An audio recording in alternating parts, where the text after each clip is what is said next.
প্রথমে হালকা গরম জল করে চালের গুঁড়োটা গুলে নিয়েছি একটু লবণ দিয়ে। তারপরে উনুনটা ধরিয়ে ছাঁচটা বসিয়ে নিয়ে হালকা সর্ষের তেল দিয়ে তারপরে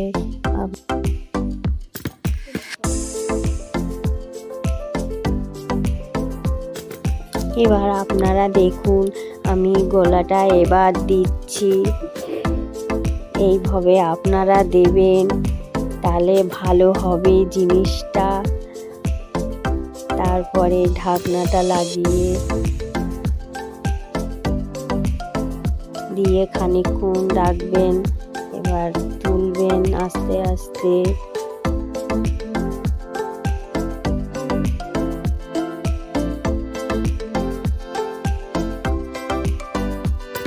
এইভাবে তুলতে হবে।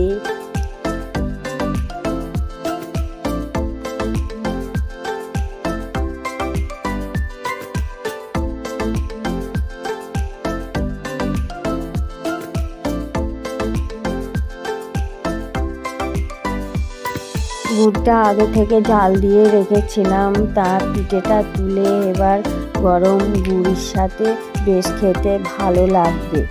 আপনারা খেয়ে দেখুন। খানিকটা পিঠে আমরা গুড়ের সাথে পরিবেশন করলাম। আপনারা খানিকটা পিঠে জলে ধুয়ে নিতে পারেন।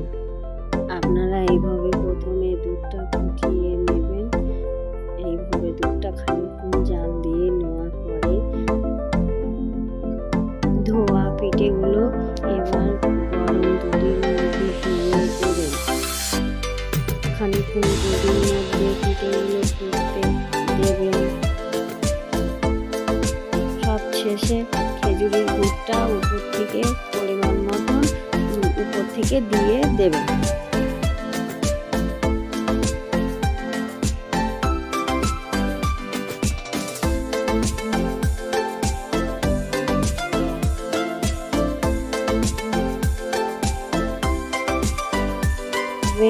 আমি দুটো পদ্ধতি দেখালাম, একটা গুড়ের সাথে আর একটা এইভাবে দুধের সাথে করে খেয়ে আপনারা দেখবেন। ভালো লাগলে পাশে থাকবেন।